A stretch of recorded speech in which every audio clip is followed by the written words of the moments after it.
bom dia, boa tarde, boa noite, boa madrugada. Estamos de volta, iniciando as viagens pela história da música cristã nesta semana, semana abençoada. Tem muita coisa legal essa semana, muita história boa. Tá aqui a turma que eu vejo constantemente. Grande abraço aqui, tô vendo o pessoal entrando. Nosso convidado também já chegou. Hoje vamos relembrar e alguns irão descobrir histórias que não conhecem, inclusive, né? Então sejam todos bem-vindos. Quero dizer que essas conversas ficam aí registradas no feed aqui do próprio Instagram, no YouTube, História da Música Cristã no Brasil. Você pode procurar lá, tá virando podcast também, sempre com esse nome, História da Música Cristã no Brasil. Então tem muita informação boa. Nosso convidado já está aqui, Pastor Ronaldo. Por favor, deixa eu ver se eu te acho aqui, que a turma vai entrando, eu fico com dificuldade.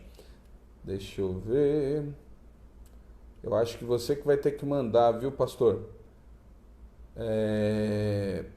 Apareceu para ti aí o acenar e participar da conversa. Dá uma olhadinha aí, que apareceu logo que o senhor entrou.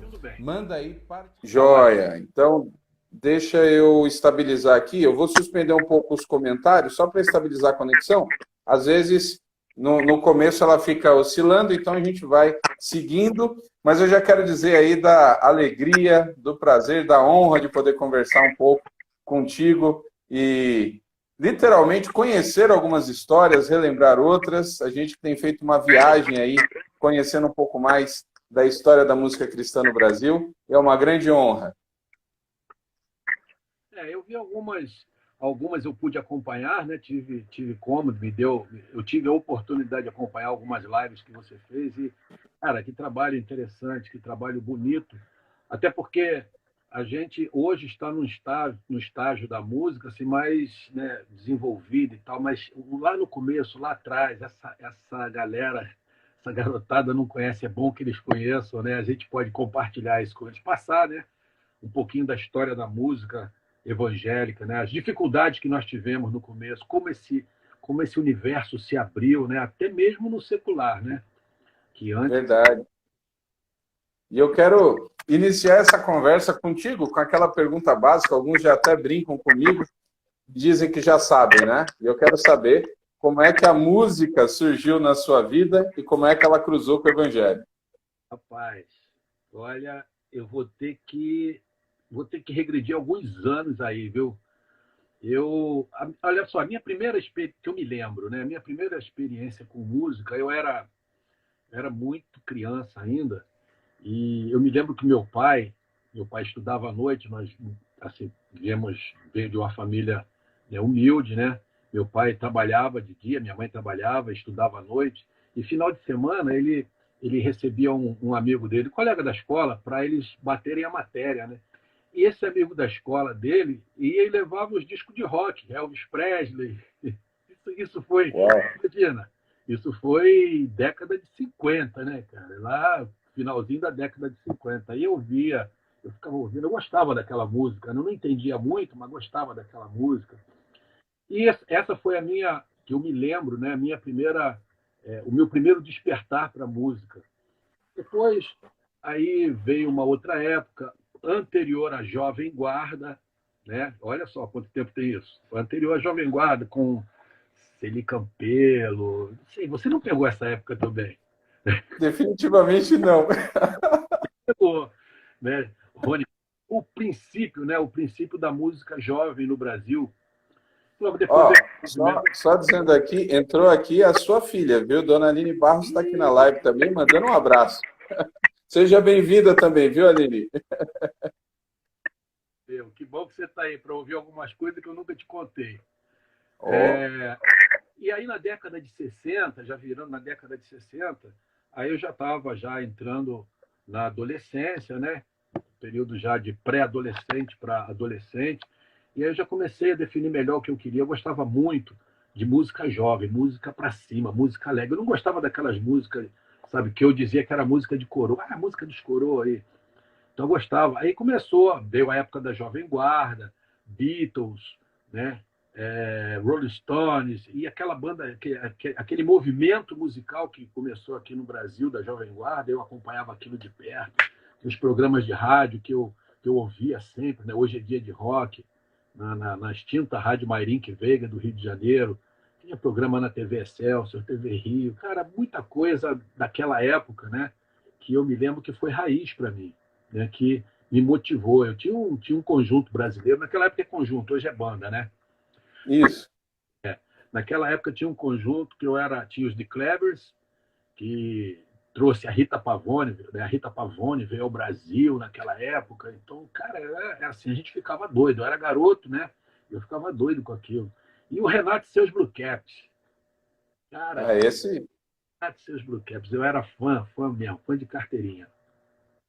E isso foi me envolvendo com a música. Depois surgiu uma fase em que, pelo menos aqui no Rio de Janeiro, eu acho que isso foi extensivo ao Brasil todo, tinha a música instrumental, eram alguns grupos, né, conjuntos que tocava, era guitarra, baixo, bateria, tinha uma guitarra base, que se chamava naquela época, tinha uma guitarra base e guitarra de solo.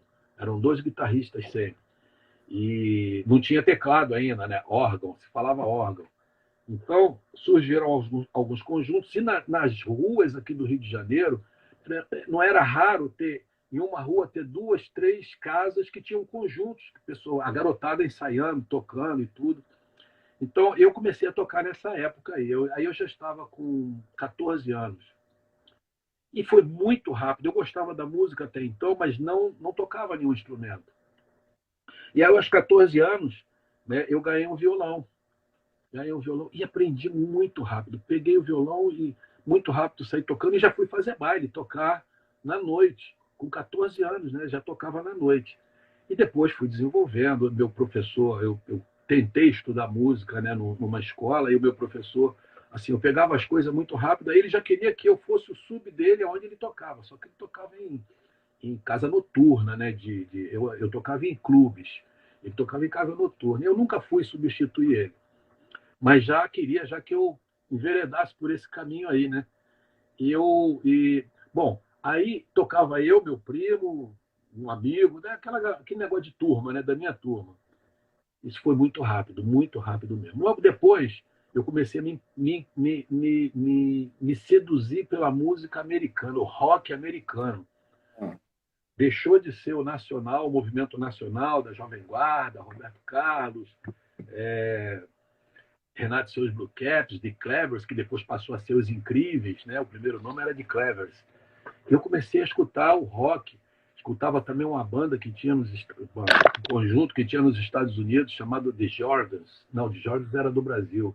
Era The Ventures, que era instrumental também. Cara, que era uma sonzeira de guitarra, muito na época, né? Hoje as guitarras falam, né? Mas naquela época era algo impressionante. E aí comecei a ter contato com bandas de rock mesmo, The Who, Deep Purple, e várias bandas de rock pesado. E isso me levou, né, a tocar também as músicas nos bailes que eu fazia à noite, já me levou a procurar um conjunto que tocasse música americana. E esses conjuntos que tocavam música americana, que fazia bailes nos clubes, a gente tinha que ouvir 70, 80 músicas, que era o repertório, que você tinha que estar com isso na ponta do dedo para tocar, porque era o que se tocava no rádio, era o que o pessoal que ia para o baile queria ouvir, para dançar, para se divertir. Então era um repertório de 70, 80 músicas, né? E sempre atualizado, toda semana, né? Tocando e ouvindo música nova e botando música nova no repertório. Era uma disciplina muito... Não é nem bem uma disciplina, era uma cobrança que a gente tinha, que tinha que estar com afiadinho, né? Passar essa segunda fase de música de baile, e eu, como estava com rock no sangue, fui tocar numa banda de rock. Né? O Grão. O Grão, olha o nome. Era uma banda de guitarra, baixo, bateria e um teclado. Aí, em determinada época, o baterista saiu e aí ficamos um power trio, né? Power trio. E esse power trio, o Grão, que foi base durante um bom tempo para o Tim Maia. O Tim Maia tinha um guitarrista, que era o Paulinho, E o resto da banda, quando ele tinha shows para fazer, era a gente que ia, né? Somava com o Paulinho na banda, então ficava duas guitarras, baixo e bateria, e o Tim cantando. Então, já tive algumas experiências aqui. Devo falar que Tim não vai, às vezes, né? Algumas vezes ele não foi. É Assim, mesmo? no sufoco. Mas isso foi um tempo curto também. Depois eu voltei para o baile, né? Voltei para o baile. E nessa época foi uma época em que eu tive contato com muitas coisas, né? Que hoje servem serviu de aprendizado para mim, né? Não posso dizer que foi nada bom aquela época, mas foi um aprendizado. E Certo. voltei para o baile, né? Onde depois conheci minha esposa, né? E depois nos casamos. Eu troquei de banda novamente. Aí eu fui tocar com o Lafayette, que foi tecladista do Roberto Carlos durante muitos anos. E na época era um conjunto muito famoso aqui no Rio de Janeiro. Talvez fosse o melhor naquela época de baile, né? E foi ali que eu encerrei minha carreira, porque eu tive um encontro com Jesus. Como é que foi esse meu encontro com Jesus? Eu acho melhor depois eu falar sobre isso. Deixa eu falar só um pouquinho mais do Lafayette. O Lafayette era uma banda, um conjunto que era assim, era quase que uma orquestra, né? Tinha sopro, né, metais, tinha dois crooners, né? Hoje é vocalista, naquela época eram crooners, Uhum. né? Então, assim, é um pouco diferente tudo isso. E foi nessa época que eu me converti. Eu tive, eu reencontrei um amigo meu da época dos bailes que tocava também, era baixista, e esse amigo me procurou. A gente se afastou, um vai para uma banda, outro vai para outra, e a vida segue seu rumo. A gente ficou sem se ver um bom tempo, e um dia ele foi na minha casa, né? Eu estava tocando ainda num desses conjuntos de baile, ele já não mais, e ele foi na minha casa, me procurou para falar de Jesus Cristo. E isso foi a grande virada da minha vida, né? E ele, quando eu já estava casado, a Aline já havia nascido, né? E ele me procurou, poxa, Ronaldo, me lembrei de você, e foi lá em casa e começou a falar de Jesus para mim. Eu já tinha realmente, sabe, eu acho assim, Deus, ele tem para todos nós, ele tem um plano e um projeto, né? Então, cabe a gente aceitar para seguir nos passos dele, né, nos caminhos de Jesus, ou você rejeita, diz que não quer e segue a tua vida. Então, esse negócio de dizer que Deus não olhou para mim, Deus olha para todo mundo e para cada um de nós, ele, Verdade. ele tem, sabe, tem planos, tem projetos, conhece o nome. Eu sei que Deus me guardava muito antes de eu conhecê-lo, pelas situações que eu passei, sabe, e que saí ileso, saí assim, saí por cima, entendeu? Então eu sei que Jesus já me guardava desde aquela época. Quando chegou o dia que ele me foi apresentado, que eu tive a oportunidade de saber quem era esse Jesus, eu falei, é esse que eu quero. E tomei uma decisão e parei. Ali eu parei de tocar. Parei no auge. Eu estava numa banda, sabe, que era top aqui no Rio de Janeiro. E ali eu parei de tocar e aí a minha vida mudou e foi seguindo outro rumo. Aí já comecei a trabalhar com outra coisa, né? Parei com a música, abandonei a música, né? Isso era que ano? Que época? Isso foi no final dos anos 70 já. Uhum. Né? No começo dos anos 70 foi os anos 60, né? 50 eu ouvi a música pela primeira vez. Nos anos 60 eu me interessei pela música. Nos anos 70 eu já estava tocando, né? Já tinha muita influência de Jimi Hendrix, sabe? Foi a banda de rock. Era doideira, cara. Olha, naquela época da banda de rock, tinha uma banda chamada Vimana, aqui do Rio de Janeiro, que o guitarrista era o Lulu Santos. Uau, Ele era o ainda guitarrista. cabeludo. Era, entendeu? Era muita doideira. Mas, voltando lá. Só dar um toque aqui. O pastor Edson Feitosa, que é quem fez a ponte, eu tive uma conversa também maravilhosa com ele, acabou de entrar aqui, já acenou. Seja bem-vindo também, querido pastor Edson. Foi muito boa a conversa com ele também. Pastor Edson é gente muito boa. A gente caminha junto aí já há algum tempo. O homem de Deus. Mas então, aí já nos anos 70, né, no começo dos anos 70 foi a fase rock da minha vida, e do meio para o final dos anos 70 a fase baile. E no final dos anos 70 foi assim o encerramento, né? Foi quando eu tive esse encontro com Jesus, mudou a minha vida, mudou a minha história, e aí já entramos nos anos 80 com uma outra perspectiva, outra história, outro meio de vida, né? De ganhar, porque o meu recurso vinha da música, né? Eu vivia da música. Muito cedo, eu quando comecei a tocar, com meus 14 anos, aí toquei 15 para 16 anos, eu já entrei em estúdio para gravar. O pai do tecladista, que tocava com a gente, que tocava tecladista, o organista, que tocava órgão, o órgão Caribbean, quem tinha Caribbean, pô, estava por cima. O pai dele era um guitarrista muito, muito famoso, muito bom na época, né? E ele ia gravar um disco, precisava de um guitarrista para tocar com ele. E aí me chamou para tocar. Isso eu tinha o quê? 16 anos no máximo. Foi a minha primeira experiência em estúdio. E, e daí para lá, daí para cá, né? Daí para cá, a minha vida sempre, eu sempre envolvido com a música, até o final dos anos 70, quando eu me converti e parei de tocar. Como é que você fez, Ronaldo, para ganhar a vida, já que a tua receita vinha da música e você era casado e tinha uma filha? Como é que eu fiz? Meu pai, né, o pai da gente, pai é pai, né? Meu pai me ajudou.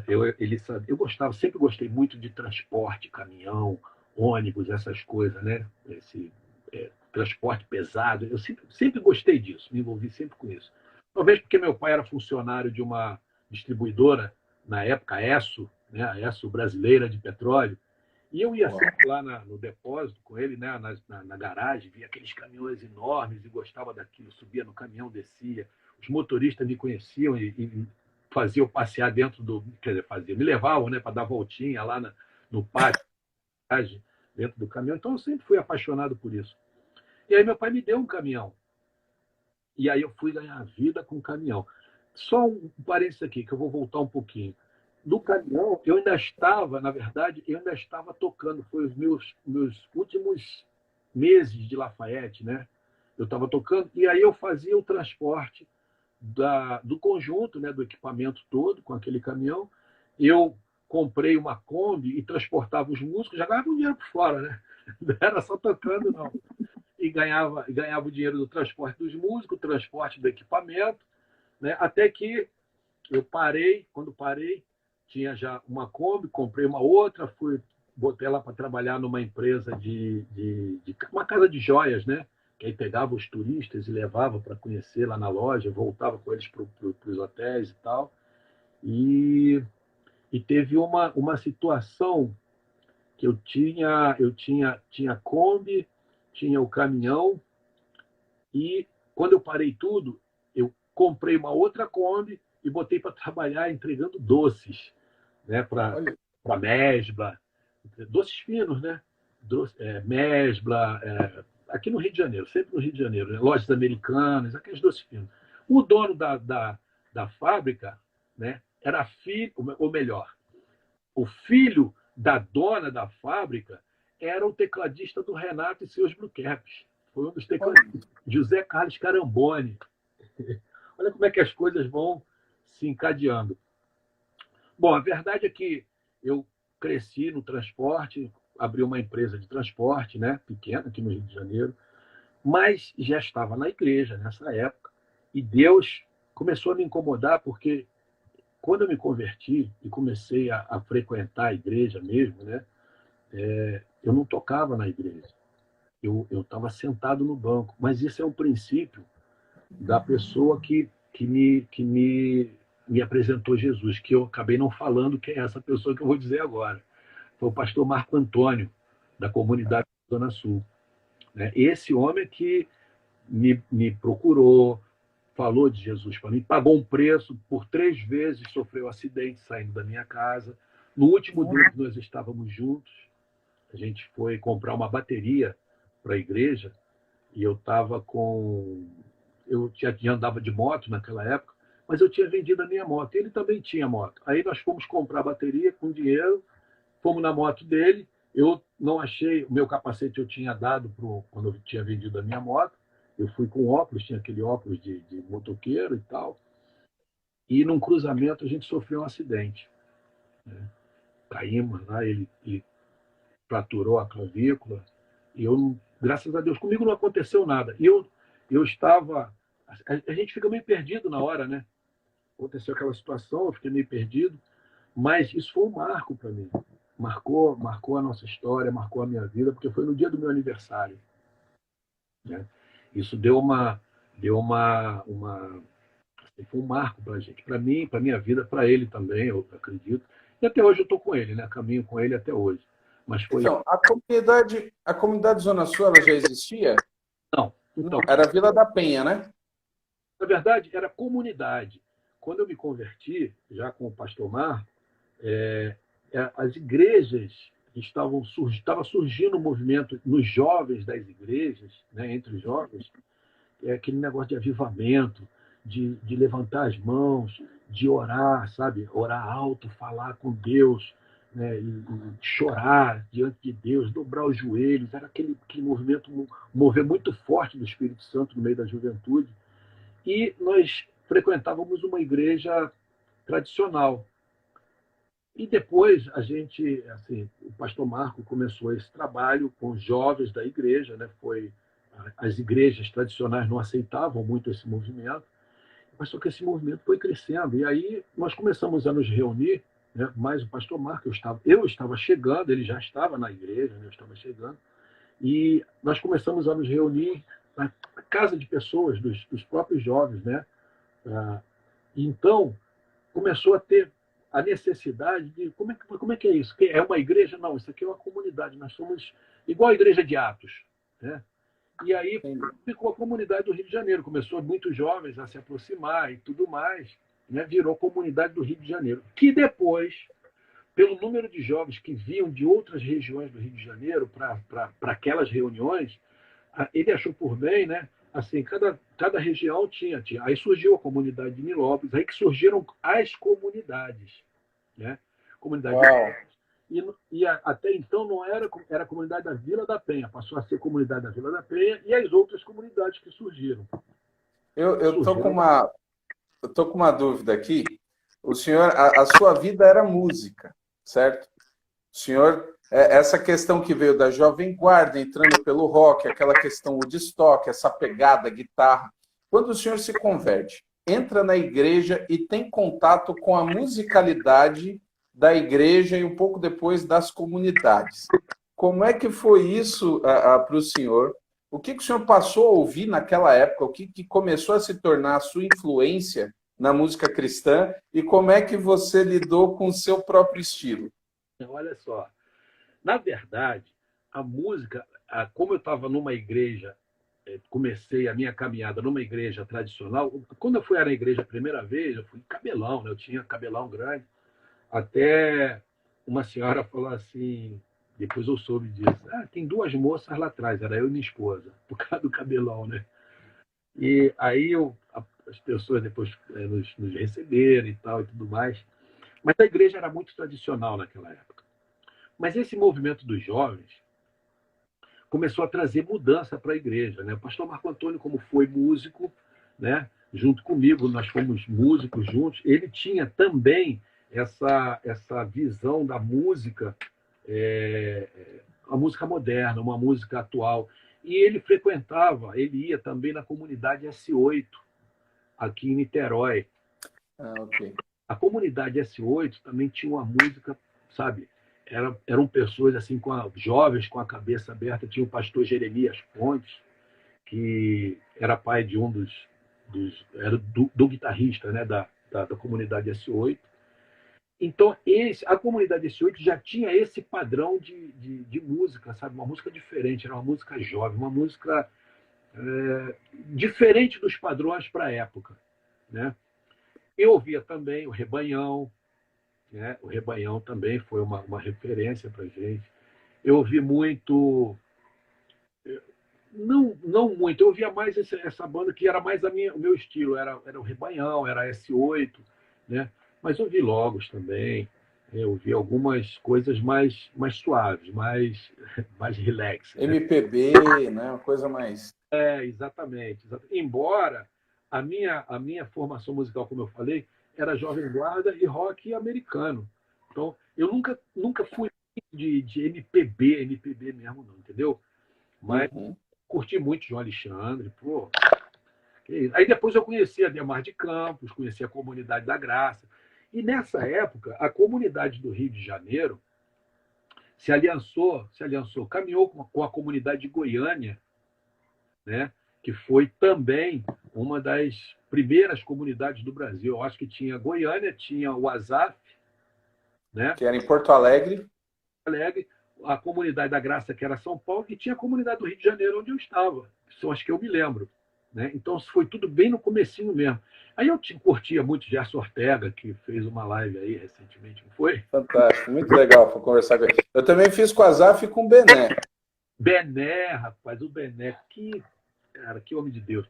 Então, o Bené era de Goiânia, e a gente aqui do Rio de Janeiro, a gente tinha muita comunhão, muita afinidade, sabe? Estava sempre se falando, eles davam muita cobertura para a gente. Foi uma época assim, de aprendizado muito grande para mim, né? E de uma readaptação à música, porque o que acontece? A música secular, ou a música, vamos dizer assim, a música secular, ela fala de coisas bonitas e tudo mais. Né? Hoje as letras já estão bem mais desvirtuadas, né? Mais, assim, vamos dizer assim, pesadas até. Mas naquela época não, eram músicas que falavam de amor, não tinha muita maldade. Roberto Carlos cantava Minha História de Amor. Né? Então, coisas assim. E aí, quando eu venho para a igreja, começo a conhecer e participar desse tipo de música que fala, que você canta, mas ela sai daqui de dentro, ela fala uma verdade que você vive. Você não está cantando uma música que o fulano fez e que diz muito para ele, mas é bonita, mas ela diz para ele, não diz para mim. Não, eu estou cantando uma música agora, eu passei a ter contato com uma música que fala coisas que estão dentro de mim. Verdades que eu estou vivendo. Falava do amor de Jesus, falava da salvação, sabe? Então isso foi uma época nova na minha vida. E aí eu comecei, como eu tinha, já tinha a formação musical com um certo padrão, porque eu tocava lá fora, eu tinha uma guitarra boa, importada, né? Eu tinha uma guitarra americana. Na verdade, assim, eu já comecei comecei com uma guitarra Apollo, depois uma Gemini, né? Janine, e depois comprei uma Fender, comprei uma Hofner, comprei uma Gibson e tudo mais. Aí já tinha um instrumento de qualidade. E a gente trouxe essa visão também para dentro da igreja, eu, junto com o pastor Marco. Então, hoje, se você vê o equipamento que nós temos da igreja, que a gente usa, é equipamento de altíssimo nível. Talvez nem no secular você encontre algumas das guitarras que se tem na igreja, porque a guitarra, a igreja hoje investe, sabe, em excelência, porque para o nosso Deus a gente tem que fazer as coisas com excelência. Não adianta você fazer de qualquer jeito. Antigamente era assim, não, para Deus está bom. Não, para Deus está bom, não, para Deus tem que ser o melhor. É o seu instrumento, é a sua aplicação em estudar, né, o vocal, estudar o canto, estudar o seu instrumento. Então, né, a gente tem que ter esse padrão de excelência, e isso a gente trouxe. Eu já vim com essa informação para trazer isso para a igreja. E o pastor Marco também sempre foi um homem de. Hoje, o nosso, por exemplo, o som da igreja, né? A gente tem visto muitas igrejas também assim. Sim. Isso não é um privilégio de uma ou duas igrejas. Eu enxergo assim, isso mudou, né? As igrejas mudaram, começaram a dar mais atenção ao equipamento de som da igreja, o PA. Né? Por quê? Porque o pastor, o que é mais importante? É a palavra. Então a palavra tem que sair bem, tem que chegar bem às pessoas. Tem que ter inteligibilidade, né? Tem que entender bem. Então você tem que ter um bom equipamento, um bom microfone. Né? Você está comentando aí de uma época, você mesmo comentou do acidente, você estava indo atrás de uma bateria e tal, com essa preocupação, e existia uma questão muito complicada naqueles anos 80, até metade dos anos 90, que era a própria questão de qualidade dos equipamentos no Brasil. Você não tinha uma abertura econômica, os equipamentos eram muito grandes, muito caros, e faltava muita visão, né? Então, realmente, já era algo aí, uma marca, um diferencial.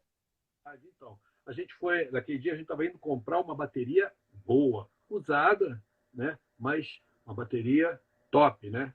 uma bateria Uhum. uma Ludwig. Era já naquela época, né? Então a gente sempre tivemos assim essa essa direção, né? Sempre fomos direcionados a fazer com qualidade, fazer o melhor para Deus, ter o melhor instrumento, ter, sabe? Então a gente não mede esforço. E uma coisa que eu vejo também, o pastor Amor, é o seguinte: quando eu te falei que fiquei no banco, né? Eu não cheguei na igreja e fui tocar, não. Eu fiquei, Verdade. porque isso é uma visão e eu acho que tem que ser assim mesmo, porque eu vinha com informações da música do mundo, né? E a música na igreja, ela é diferente, é música também, mas é a palavra de Deus. Ela é uma música que tem conteúdo, sabe? Tem a essência de Deus para você passar para as pessoas. A música, eu vejo assim, a música tem que ser bonita, mas ela tem que ter a mensagem também, né? Você, por exemplo, tem muita gente que faz música e não tem o devido cuidado com a beleza da música, da melodia, da harmonia. Ah, mas ela fala de Deus. Não é só isso.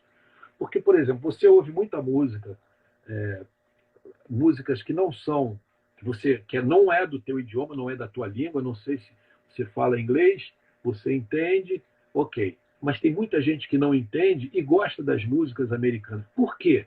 Porque as músicas são bonitas, são bem construídas. E agora, quando você soma isso com uma letra que tem conteúdo, que tem verdade, aí, meu Deus, aí o céu se abre. Aí o céu se abre. Então, assim, eu fiquei no banco, eu aprendi sobre isso. Eu aprendi sobre a música na casa de Deus, a diferença que é a música. Tudo é música, mas espera aí, a música na casa de Deus é diferente, sabe? Ela tem um outro propósito, ela tem uma mensagem, ela tem um conteúdo que as outras músicas não têm. E você não pode perder o conteúdo da música na casa de Deus por causa só, fiz uma melodia bonita. Não, não é isso. Né? Não é isso. Antigamente se faziam versões de músicas seculares, o nego pegava, botava uma letra evangélica e a música era secular. Muitas músicas, né, foram feitas, versões, Verdade. dando música secular. Aí eu falo assim, eu já entendia naquela época que a fonte que gerou aquela música, não pode ser a mesma fonte. Quer dizer, ou você tem água doce ou água amarga. A fonte ela não pode misturar as coisas, né? Então hoje não se faz mais isso, mas no passado se fez muito isso, né? Então assim, a gente passou esse período de adaptação, eu, né, particularmente, conhecendo a música, sentando no banco, depois tocando. A gente se reunia lá nas comunidades, né, na comunidade, ainda na Vila da Penha, a gente se reunia para tocar. E muito antes do culto, a gente tinha um período de oração assim que era 2 horas, 3 horas, né? Era uma coisa assim tremenda, sabe? E Deus vinha, movia no nosso meio e surgiram muitas músicas, né? Deus é soberano, que foi a primeira música que nós gravamos, né, na comunidade. Nosso Deus é soberano. Clássico. Poxa, como é que surgiu essa música? Essa música foi composta, o rapaz, o compositor dessa música, ele era um mendigo. Ele foi criado na Funabem sem pai nem mãe, né? E teve um encontro com Jesus, não tenho certeza se foi o pastor Marco, mas foi alguém lá da igreja, da comunidade, que pregou o evangelho para ele. Ele foi na igreja, aceitou Jesus, mudou a vida dele. Mudou a vida dele. Compositor de muitas músicas lindas, né, que as igrejas cantaram durante muito tempo. Mas então, porque havia uma busca incessante da comunhão com Deus, daquilo que Deus queria fazer, daquilo que Deus, Senhor, eis-nos aqui. Éramos jovens, né? Mas com aquela sede, com aquela vontade, aquela garra de ter um encontro com Deus e de fazer as coisas acontecerem para Deus. Nós fomos gravar o Deus é Soberano, e lá na comunidade S8, eles tinham um estúdio, e fomos gravar lá. Rapaz, eu falei assim, isso não vai dar certo. Nós entramos de manhã, saímos no final do dia com era aquele discão, bolachão, né? Vinil. Sim, vinil. Saudade do vinil. 4 músicas, isso, 4 músicas. Deus é soberano, aquela outra. Deus chama todos os povos, todas as nações. Essa música e mais 2 outras. E Agora me foge, assim. Mas foram 4 músicas, nós fizemos isso num dia, entramos no final do dia com o disco gravado. Sim, mas era. Eu achava que não ia conseguir, porque eu conhecia um pouquinho das dificuldades para se gravar uma música, né? E ninguém era profissional. Ali quem sabia quem eu estava em terra de cego, então eu tinha um olho. Então eu. Mas, sabe, o baterista, nunca tinha tocado bateria, ele aprendeu a tocar bateria com o pastor Marco. O pastor Marco ensinou bateria para ele. Hoje ele é pastor também, está na igreja de Roma, o pastor Fernando.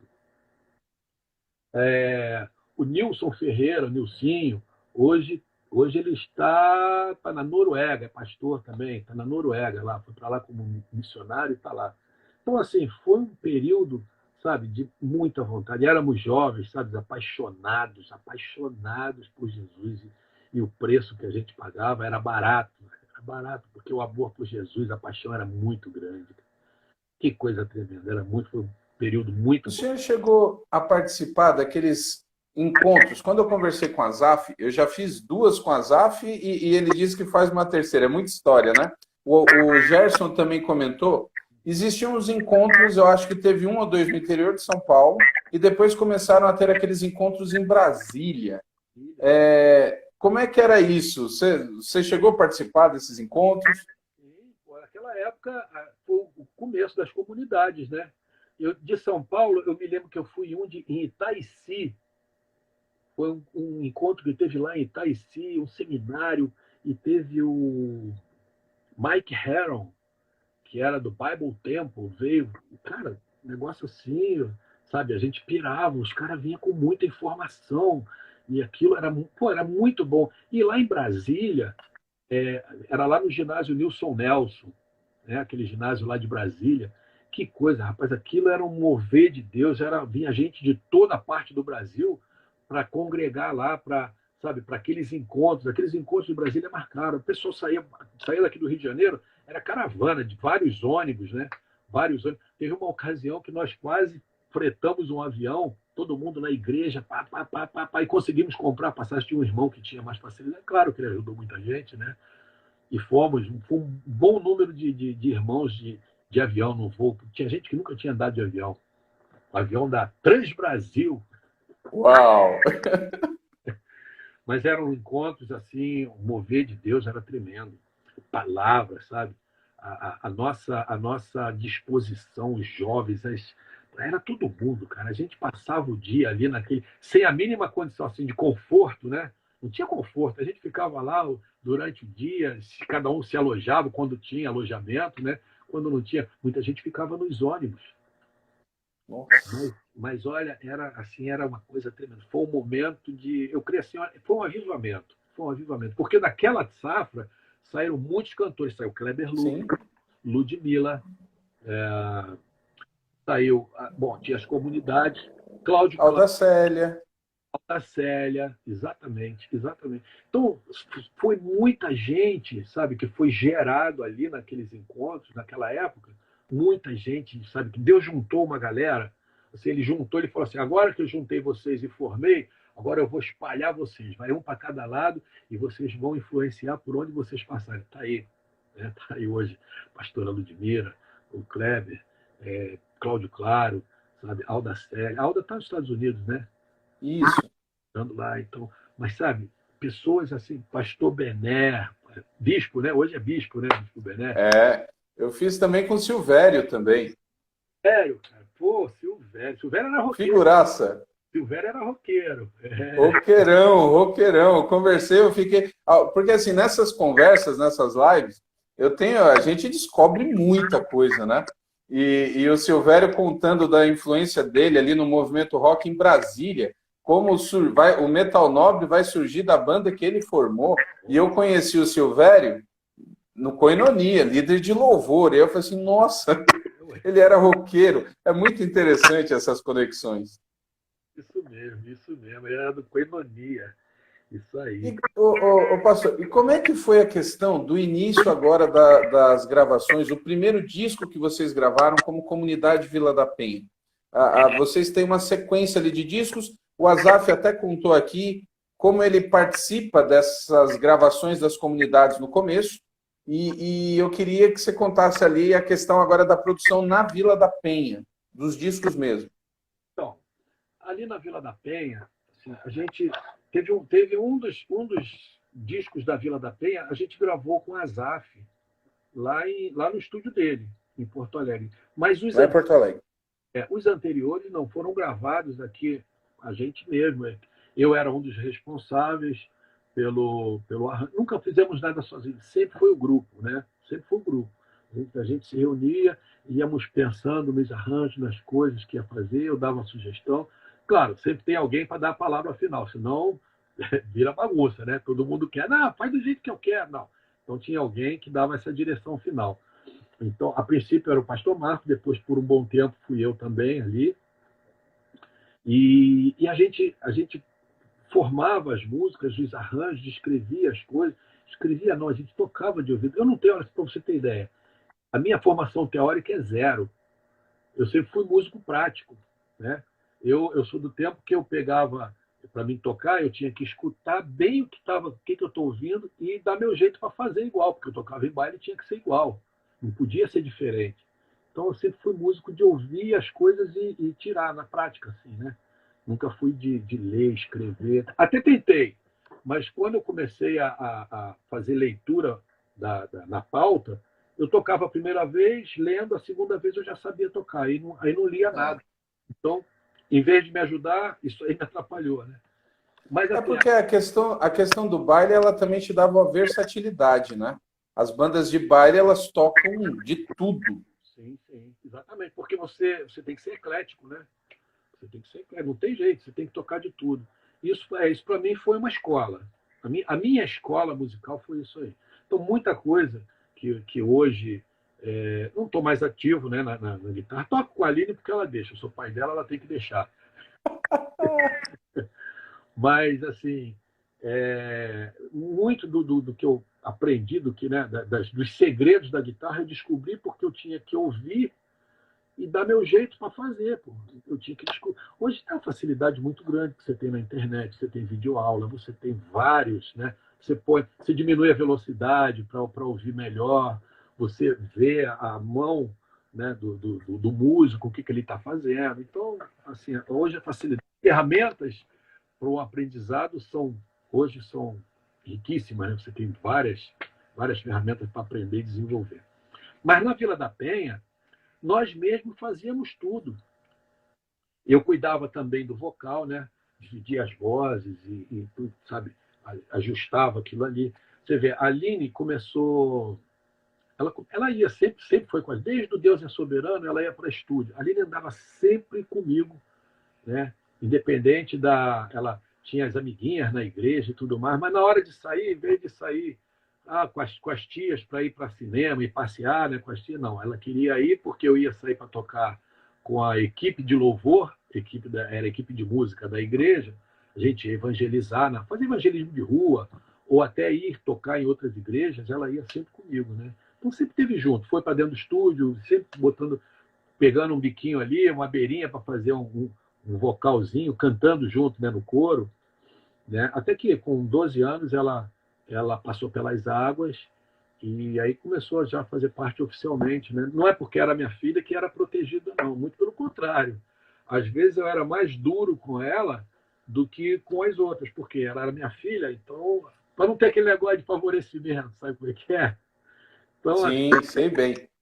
então eu acho que eu era mais justo, né? Queria ser mais justo, a cobrança era maior com ela do que talvez com as outras pessoas, outros membros lá que cantavam, né? As meninas. Agora, dentro desse assunto, uma dúvida. Teve um momento, porque assim, eu sou pastor, tenho os meus filhos, inclusive também tenho uma filha de 9 anos, eu sei como é essa questão da filha colada e tal, e a gente tem aquela relação com o filho natural de ser apaixonado, de gostar do que faz. Qual foi o momento, assim, que você, como músico, sentiu ali, peraí, não é só a minha filha, não, realmente tem um talento a mais aqui. Teve uma música, teve um momento que você se despertou e falou assim, a Aline realmente tem a veia para música? Olha só, a Aline, desde muito novinha, eu te falei, eu tocava, eu tinha que ouvir música para tocar, e a cobrança era grande, porque toda semana eram 70, 80 músicas no repertório, e você tem que estar botando música nova. Toda semana era 2, 3 músicas novas. Eu tinha que ouvir o que tocava no rádio, porque a gente tinha um ensaio, eu tinha que chegar no ensaio com a minha parte pronta. Então, em casa, eu ouvia música o tempo todo. E a Aline cresceu, né, ela nasceu com esse ambiente dentro de casa. O pai dela ouvindo música, minha esposa também é muito musical, né, e ela cresceu ali. Eu chegava em casa, quando eu ia ensaiar, que voltava do ensaio, né, à noite, final do dia, porque os nossos ensaios eram durante o dia, quando eu voltava à noite, aí lá vinha ela, pegava o violão, isso ela tinha 2 para 3 anos, pegava o violão para me tocar, para ela cantar. E aí, claro, ela cantava o quê? Eu tocava para ela cantar música de criança, parabéns, atirei o pau no gato, mas não se deve atirar o pau no gato. Né? Mudou já a versão, já existem outras. Assim, de criança, e interessante, cara, que eu tocava com ela sempre muito afinadinha, né, para a idade dela, por 2 para 3 anos. Aí eu modulava, mexia, tocando, ela tá cantando, eu modulava, trocava o tom da música e ela subia certinho ou descia, o que eu fizesse, ela acompanhava. Eu falei, pá. E aí, isso já começou a aflorar a musicalidade dela. Com 5 anos, ela cantou em casamentos na igreja. As pessoas, né, iam casar e Ronaldo, bota tua filha para cantar, ela pode cantar? Pode, pô. Ela ia aquela menininha, pequenininha, e chegava lá e cantava, e era aquela coisa tão, né? Mas assim, desde muito novinha, desde muito novinha. O Rafael, meu outro filho, ele começou, ele toca guitarra e tudo, mas nunca ensinei um acorde a ele. Eu chegava em casa, às vezes eu pegava o violão, eu ficava vendo o cara fazia, eu, talvez porque me via tocar, eu olhava lá, ele montava os acordes, mi, lá, ré, sol, aqueles acordes mais fáceis, né? Ele montava direitinho, rapaz, os dedinhos dele iam para o lugar certinho. Eu falei, rapaz, esse moleque aí também.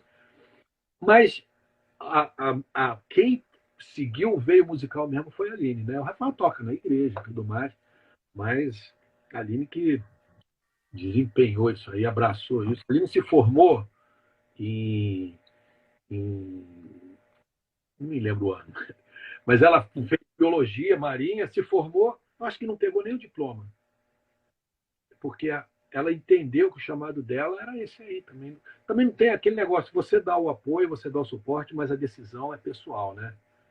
Foi uma decisão dela, Claro. né? Então, assim... E, Então, a Aline, desde muito novinha, já manifestou isso. Oi, peraí só um instantinho. Oi? tudo bem. Minha esposa está me dizendo aqui que ela pegou o diploma, sim. Coisas da live, tudo bem. Muito bom, muito bom. Tudo bem, ela pegou o diploma, sem problema nenhum. ô, Já fez aquele... Mas o diploma mesmo eu não sabia se ela tinha pego ou não. Tudo bem. Então, começam as gravações, a gente falou, e a Aline, obviamente, ela, olha aí, ela também vai falar que pegou o diploma aqui. Ela colocou que é isso, pai. Nós já sabemos, fiquem todos tranquilos, a Aline pegou o diploma. Então, começam as gravações, o senhor já apontou, é um momento fantástico na história da música congregacional no Brasil. Nessas lives a gente tem pontuado aí os momentos principais na linha da música, né? O que aconteceu na década de 70, e esse momento de comunidade, ele vem como um divisor de águas. E dentro das comunidades, a comunidade Vila da Penha, então, com os discos, ela começa a ter um alcance. Quando foi que vocês, na comunidade da Vila da Penha, perceberam a abrangência nacional, com qual disco ou com qual música, e como foi essa relação de perceber que não era mais uma questão da comunidade do Rio de Janeiro, as pessoas estavam cantando pelo Brasil as suas músicas? Como é que foi isso? Então, a gente não tinha... A comunicação naquele tempo não era o que é hoje, né? Que você sabe imediatamente o que acontece em outro lugar, já chega para a gente aqui no Rio de Janeiro a informação. Então, a gente custou um pouquinho a ter essa dimensão. Até porque não tinha rádio evangélica. Eu acho que a primeira rádio evangélica do Brasil foi a Rádio Melodia, aqui do Rio de Janeiro. E a gente tinha, o termômetro que a gente tinha era o que tocava na rádio, aqui no Rio de Janeiro. Então, quando a música entrou na rádio e tocou direto, né? Não só essa música da comunidade, mas outras igrejas, e a gente começou a perceber que tinha um movimento musical acontecendo, porque aqui no Rio de Janeiro, assim, o Rio de Janeiro sempre foi, talvez, por ter sido capital do Brasil durante muito tempo, então a cultura aqui assim, sempre foi exportador de cultura, né, o Rio de Janeiro. Então a gente sabe que estava acontecendo, e eu comecei a ter confirmação disso quando o Louvor Norte, não sei se você chegou a saber do Louvor Norte, lá em Belém do Pará, isso foi um movimento, eu acho que até hoje ainda continua lá com o pastor Lorival, ele chamava de várias partes do Brasil aqueles que estavam fazendo a diferença na música. Então, lá eu conheci as bandas algumas bandas de São Paulo. A banda não, deixa eu ver se me fugiu o nome, rapaz. Oh, Jesus. Eu vou lembrar o nome da igreja, que era uma igreja. Meu tinha Deus. A Comunidade da Graça, tinha a Bíblica da Paz. Não. Era uma... Que época? Então, né, nos anos 80 já. Nos anos a igreja do Tio Cássio, não, né? Não. Cristo Salva? Meu Deus. Fugiu o nome. Se eu lembrar, a gente... Mas era nessa linha de louvor congregacional, né? Isso.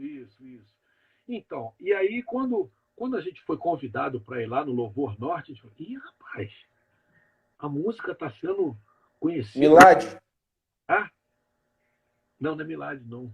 Milad não tem igreja, era um ministério. Uma família que é uma igreja e eles são músicos também. Voz da Verdade. Disso aí.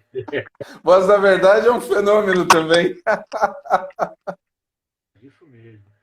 Então foi assim que a gente começou a entender. Na verdade, isso veio crescendo. Quando a comunidade da Vila da Penha gravou uma música que entrou nessa rádio que eu falei, que é a Rádio Melodia, que foi a música Tua Palavra.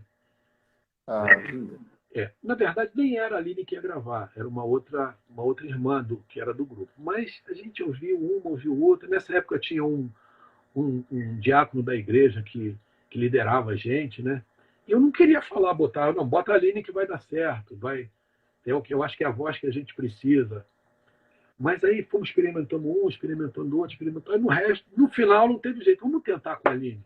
Aí com essa, aí gravamos a música. E essa música ficou, assim, em primeiro lugar aqui durante um bom tempo, sabe? Um bom tempo mesmo, sei lá, alguns meses em primeiro lugar aqui na rádio. Fora isso, a gente tinha outras músicas, né, que vinham marcando assim, as igrejas, que vinham sendo cantadas nas igrejas, né? E agora, a grande música que eu entendo que marcou a Aline e marcou a igreja, foi Consagração. Né? Essa música foi gravada e nós fizemos um lançamento dessa música do discão, né? Num teatro aqui no Rio de Janeiro, que era um cinema que foi reformado, que era o Imperator, aqui no Meia, no subúrbio do Rio de Janeiro. E, rapaz, aquilo foi uma confusão, fechou o trânsito, confusão geral, sabe? Engarrafou tudo. A gente, caraca, a igreja... Isso não era coisa de igreja, de acontecer assim. E ali a gente viu a importância da música, como a música estava movimentando as pessoas, que foi muita gente. Fechou o trânsito no Rio de Janeiro, lá no Meier, né? Ali na rua principal do Meier, que é um bairro forte.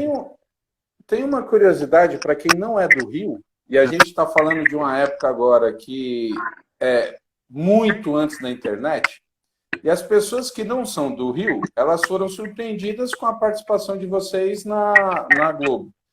E algumas pessoas acham que a música estourou porque foi na Globo, mas na verdade foi para a Globo porque no Rio a música já era um estouro, não é isso?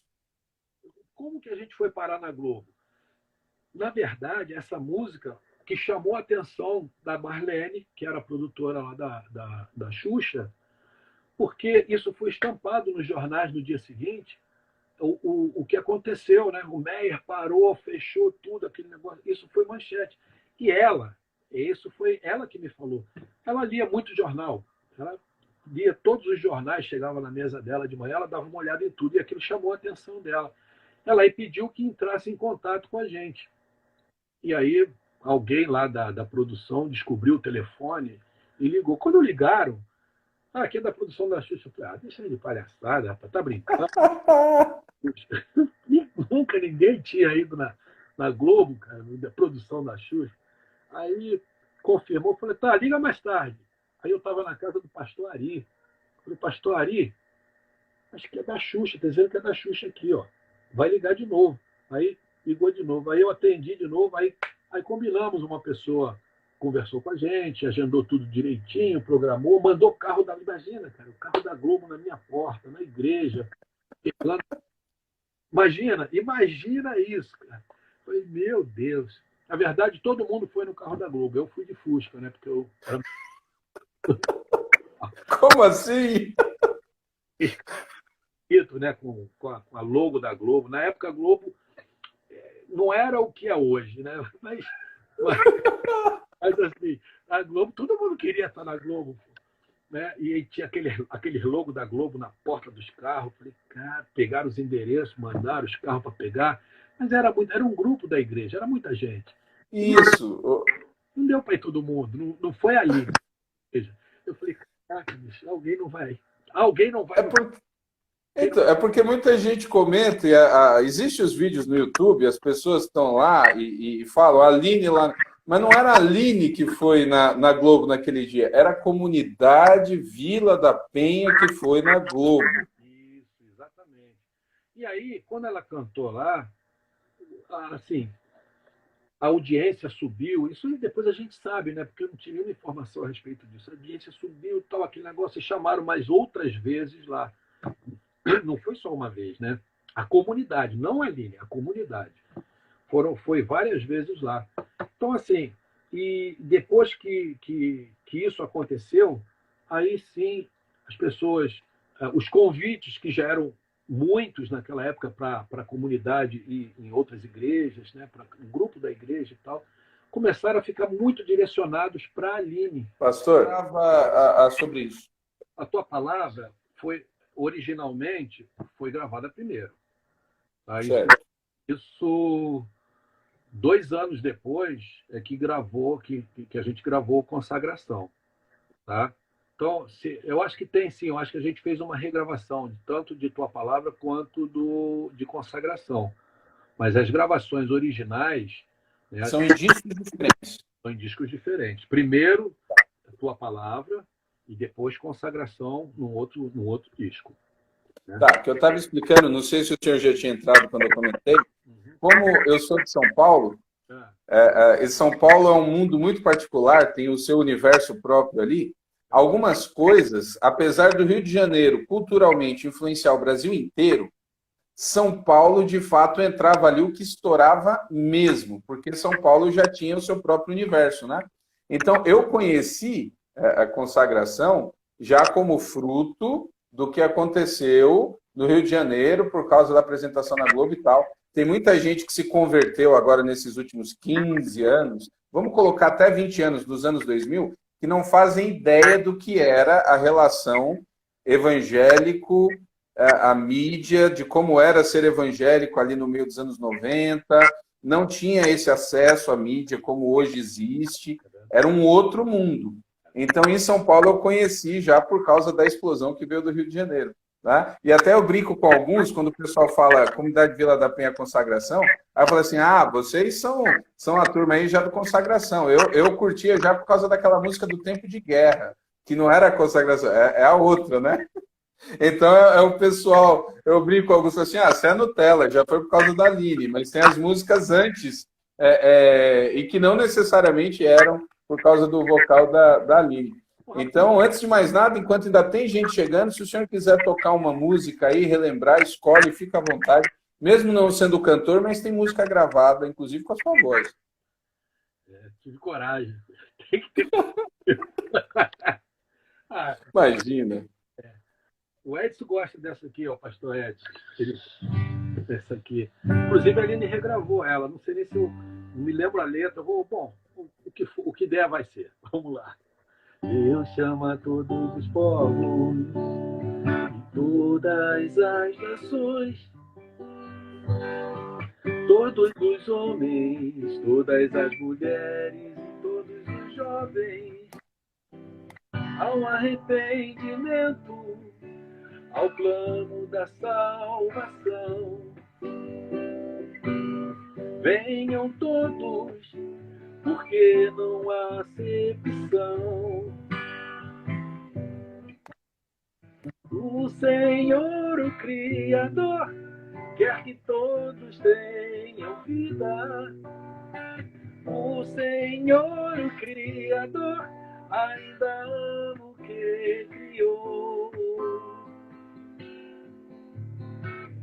Porque o amor de Deus é além dos céus, que enviou o Senhor Jesus, o seu único Filho, o seu amado Filho. Venham todos que querem vida, tem sede de água viva e quer andar na luz, que procura paz, que tem sede de justiça e quer vencer o mal, o escapar da morte, o ter vida eterna não está em religiões. Se voltar para Deus, crer em Cristo Jesus.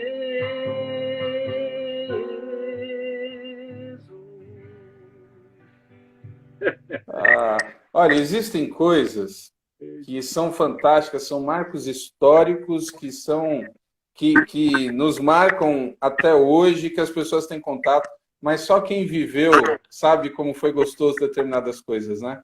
Essa música representa um tempo assim incrível da história da nossa música, e a turma que conheceu essa música na época, e eu lembro, eu era menino, posso assim dizer, eu sou de 80, então cresci com essas músicas, né? A gente volta, lembra da época, lembra de cantar na igreja, rapaz, como é bom. Um tempo muito bom, cara.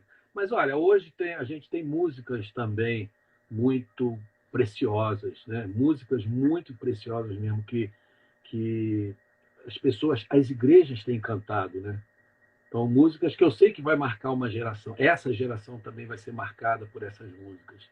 Músicas que falam do Espírito Santo, músicas que falam, Sim. sabe, do mover de Deus, músicas que falam das vitórias, músicas... Naquele tempo a gente também era muito guerreiro. Você falou em tempo de guerra aí, né? Até os arranjos eram mais, sabe, voltados, era uma coisa mais de pressão, né? Então, mas era muito legal.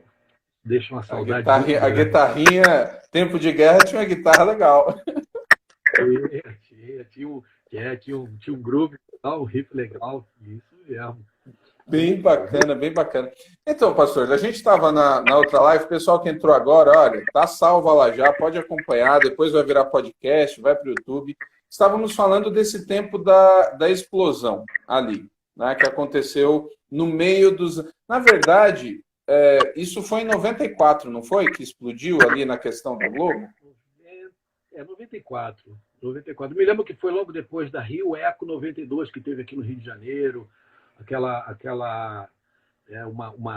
uma conferência, né, das nações, de ecologia, vamos salvar a Terra e tudo mais. Foi em 92 aqui no Rio Centro. Isso foi um ano e meio depois, 2 anos por aí. Então é isso aí, 94.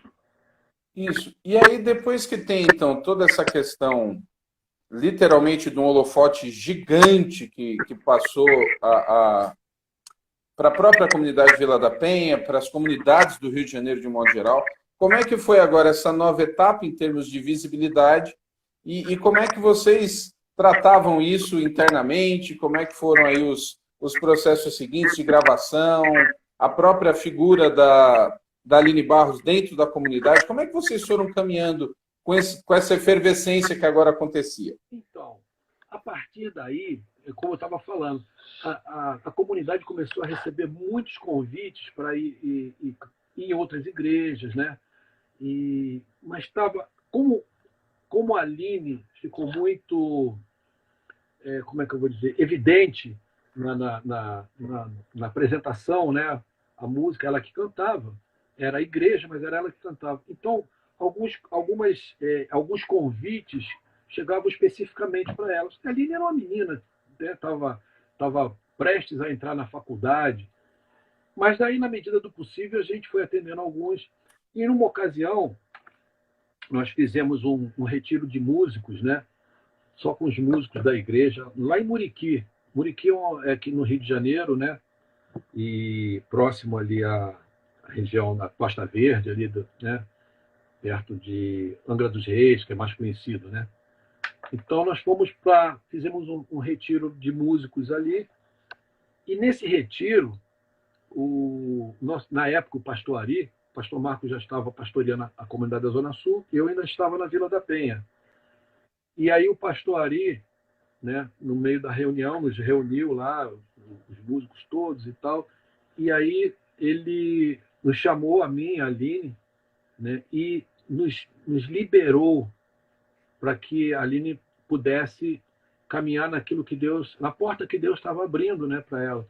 Não foi, então, a saída, não vou dizer saída, mas o interromper da Aline no grupo da comunidade não foi um desejo dela, não foi um desejo meu, foi uma direção, né, naquele encontro de músicos que nós fizemos da equipe de louvor.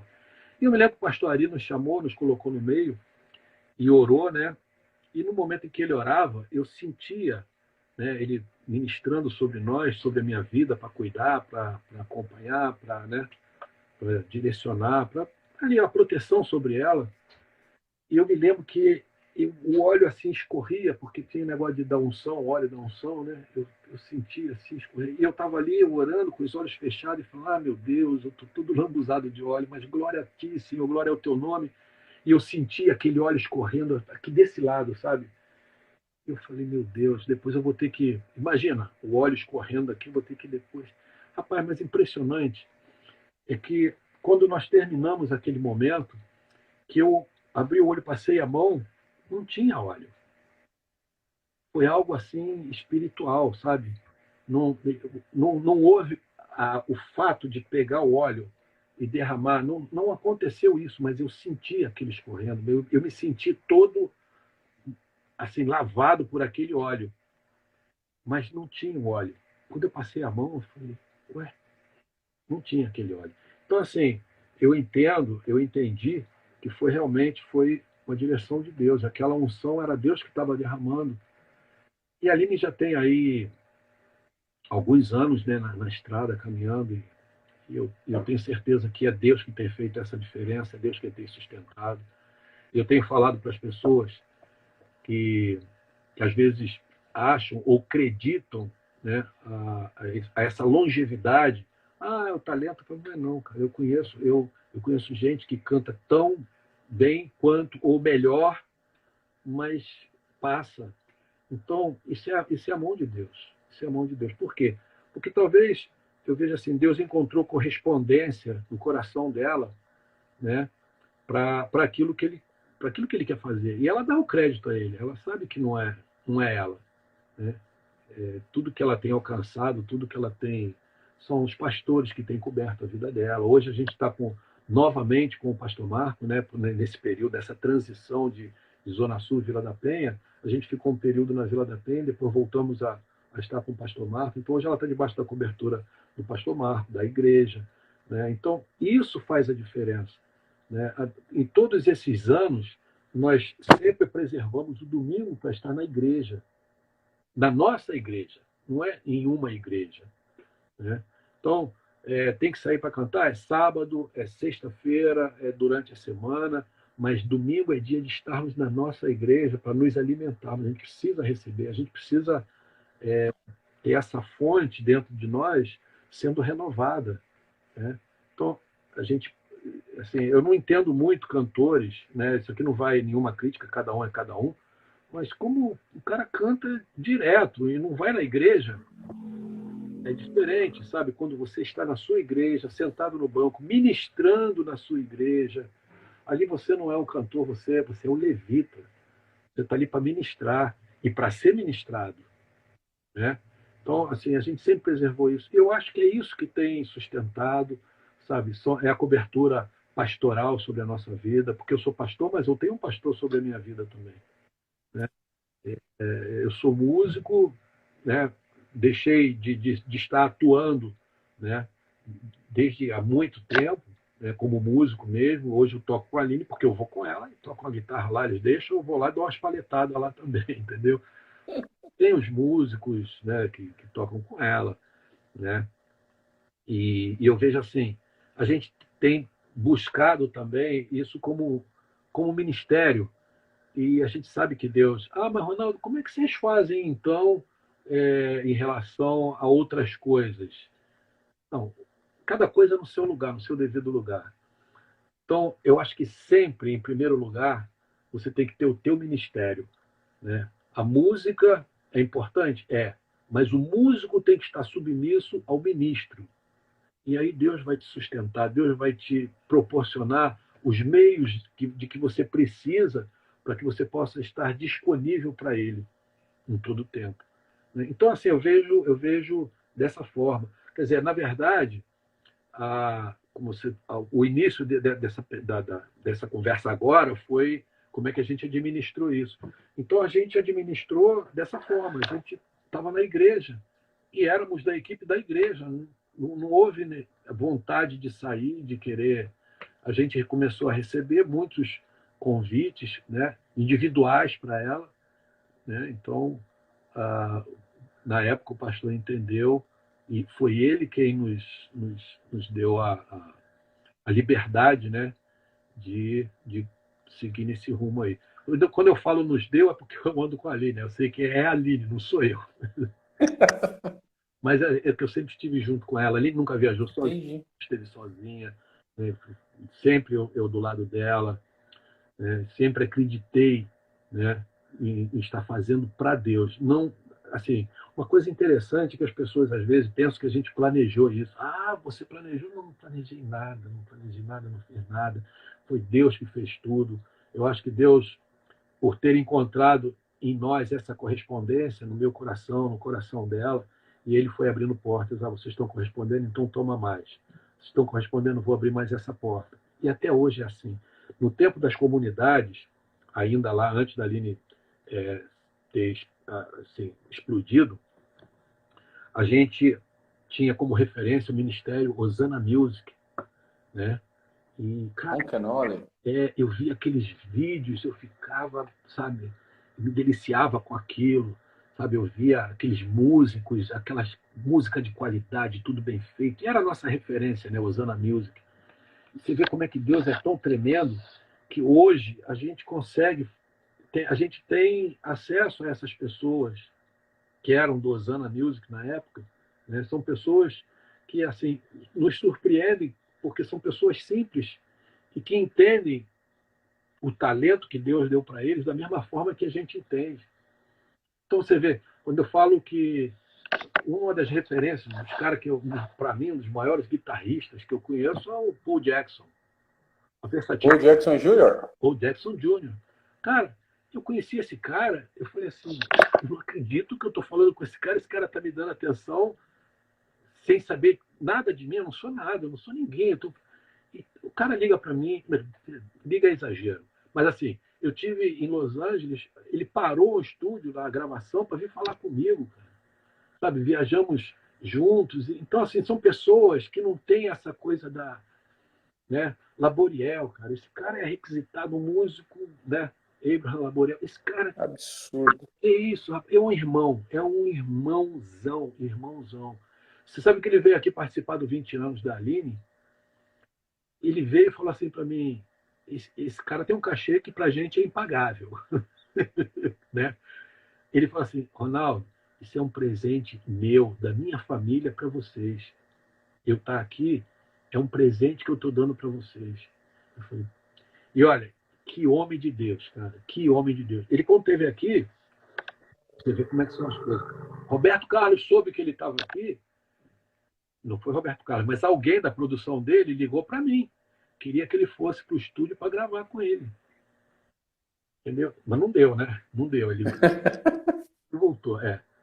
Mas, assim, são pessoas, cara, que a gente teve acesso e que a gente foi uma referência para nós de reconhecimento de que nós não somos nada, porque aqueles caras que a gente admirava, que eu admiro até hoje, né? Paul Jackson, o Laboriel, o Tom Brooks, né? Recentemente, a Aline fez uma live com o Michael W. Smith. Oh, uau! Gravou ele, gravou, sabe, uma música com ele. Então, assim, são coisas que a gente vê que, sabe, as pessoas se colocam no devido lugar como pessoas normais, comuns. E isso, para a gente, é muito importante, porque você abre espaço para Deus te usar. Sabe, quando você pensa que você já é, eu toco muito guitarra, por exemplo, né? Sou um cara habilidoso, virtuoso na guitarra. Deus sai e te deixa sozinho, né? Então, assim, uma coisa que eu prezo muito e que tento passar para essa garotada que está começando, que são bons músicos, mesmo, são virtuosos, né? Muitos mesmo, é que o músico tem que estar sempre abaixo do levita, do adorador. Deus não precisa de virtuoso, Deus precisa de coração. Deus precisa, sabe, de uma pessoa que se dê para ele, que entenda isso e que coloque ele sempre em primeiro lugar. Então, assim, essa garotada que tem vindo aí precisa de uma referência nessa direção, sabe? Nessa direção. Porque o músico tem um espírito de músico. O que é isso? O que é isso, pastor Ronaldo? O músico é aquele negócio que você toca para os outros ver. Você toca para alguém te ver. E quando o cara é bom, ele toca e se dá uma sacada assim, vê se tem alguém vendo, olhando para você. Aí, naturalmente, se tiver alguém olhando, o cara toca, naturalmente o teu olhar vai para ele, sempre para ver se ele está te olhando. Músico, tá? Então, quando você consegue submeter o espírito de músico, né, espírito de músico, ao espírito do adorador, isso acaba.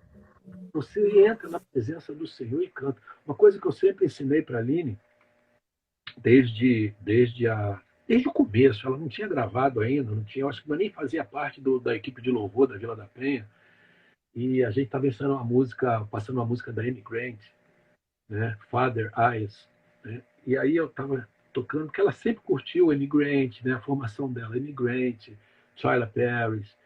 Então, assim, essa foi a formação dela. Aí eu tocava isso com ela, aí ela falava, pai, eu falo, não, Aline, fecha os olhos, esquece, você não está cantando para ninguém, você está cantando para Deus, fecha, esquece as pessoas aqui.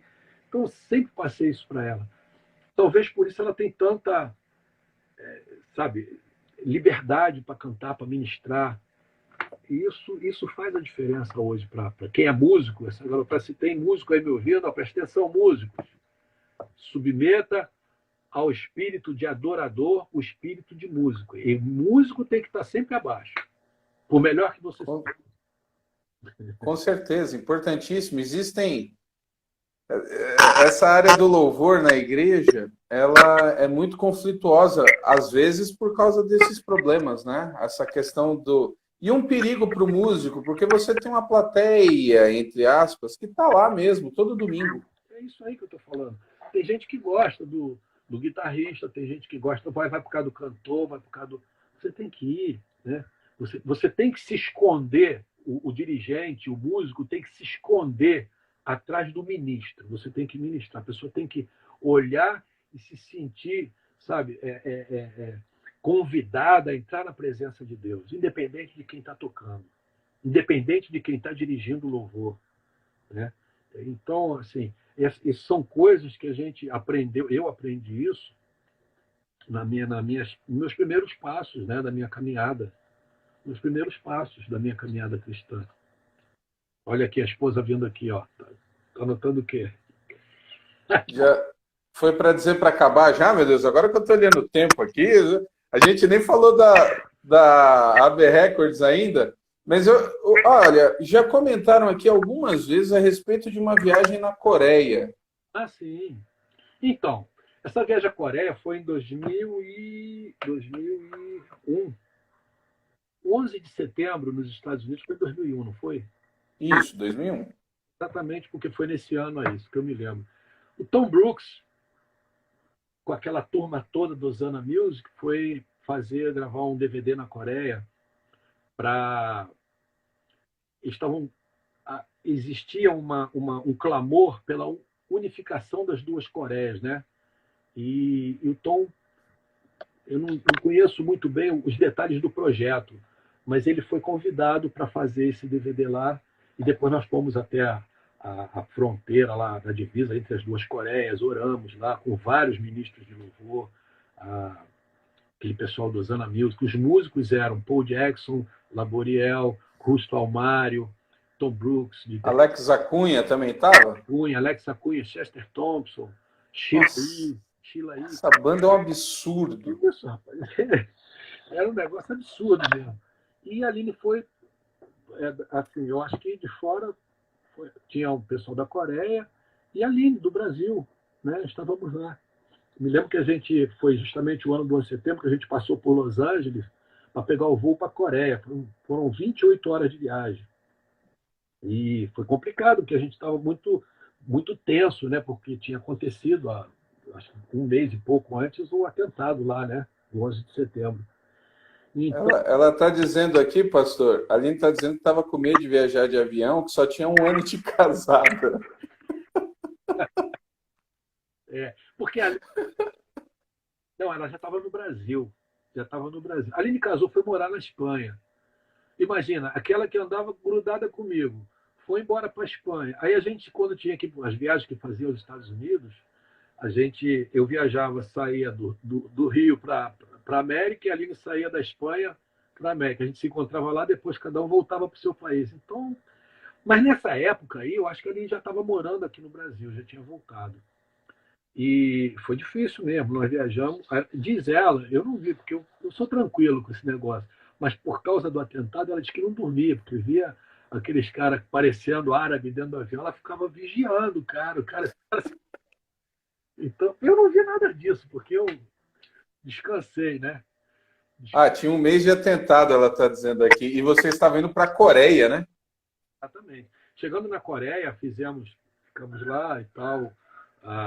O povo lá muito carinhoso, né? Muito amável com a gente. O povo coreano, realmente, o povo é um povo. Assim, a gente precisa conhecer mais os nossos irmãos coreanos. Nós fomos lá na igreja do Paul Yang-cho, né? David Yang-cho, uma igreja enorme, é onde gravamos até um vídeo, Renova-me.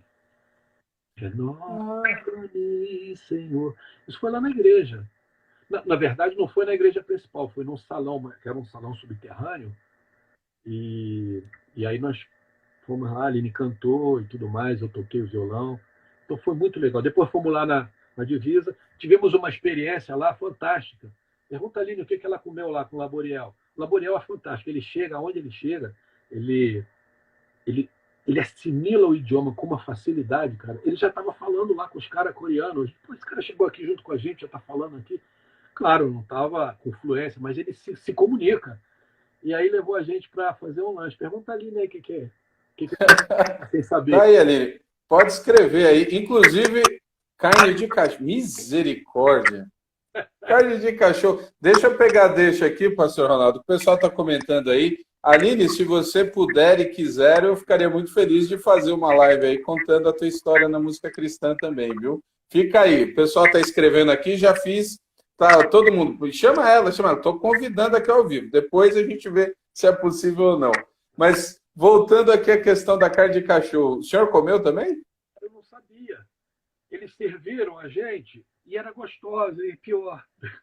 Serviram a gente numa. Tipo uma churrasqueirazinha assim pequena. Aí trouxeram, botaram ali aqueles. Não é feio, o aspecto não é feio, não parece nada. Mas os filetezinhos assim, aquele churrasquinho gostoso, comemos aquilo com outras coisas lá da Coreia, né? Aí, no final, que a gente acabou de comer, que veio a boa notícia. Olha, isso aí. Mas é claro que são animais que são criados para isso, né? É igual quem não come na Índia não se come boi, não se come filé, picanha, não se come, porque a vaca lá é Essa- criada, né? essas questões culturais e a questão gastronômica é séria. Aqui no interior do Amazonas, os índios lá comem cérebro de macaco. E aí? Difícil. Aí você vai lá evangelizar os índios lá e tudo mais. E aí, quando se te oferecerem, você vai recusar, ser uma desfeita. Exatamente, tem essa questão cultural aí. Se você recusar, fica bem difícil. Né? Não, mas foi tranquilo. Depois a gente teve outras experiências assim fora do país com a turma lá da Osana, mas essa foi muito marcante mesmo, essa da Coreia. E tem um. Eu acho até que foi feito um DVD, porque na época nós levamos um cinegrafista, ele gravou as imagens todas. Eu levei para registrar, igual aquele DVD Jesus Vida Verão. Sim, lá no Espírito Santo, que era um evento enorme. Isso, ainda tem, até hoje. Agora o Evaldo acabou de falar comigo, vai ter o de 30 anos, né? E já fez o convite à Aline, fez pessoalmente a ela. Ela disse que vai. Não sei como é que ela vai dar jeito, porque janeiro sempre ela está fora.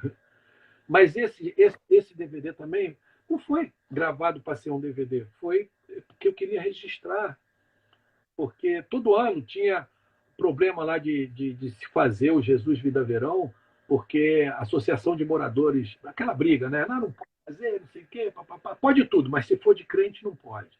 Eu falei assim: quer saber de uma coisa? Eu vou gravar esse negócio para guardar isso como registro, porque ano que vem não tem mais, vai ficar, sabe, vai se perder.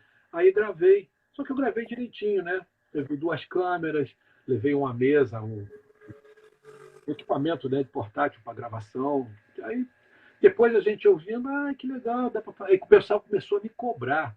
Ronaldo, tem que botar isso aí, tem que botar, tem que botar. Aí acabei fazendo um CD, aí depois fomos ver as imagens, faz um DVD. Não, cara, isso pô, não é nem imagem para DVD. Não, pai. Mas aí por causa do registro, aí a gente acabou fazendo um DVD. Tanto que não é um negócio assim, primoroso de qualidade, mas as pessoas gostam. Esse, esse evento, para quem não lembra, né, era um evento realmente, é um evento enorme. E se eu não me engano, o Fernandinho gravou lá. Eu acho que o André Valadão também gravou alguma coisa. Sim, sim. Mas aí E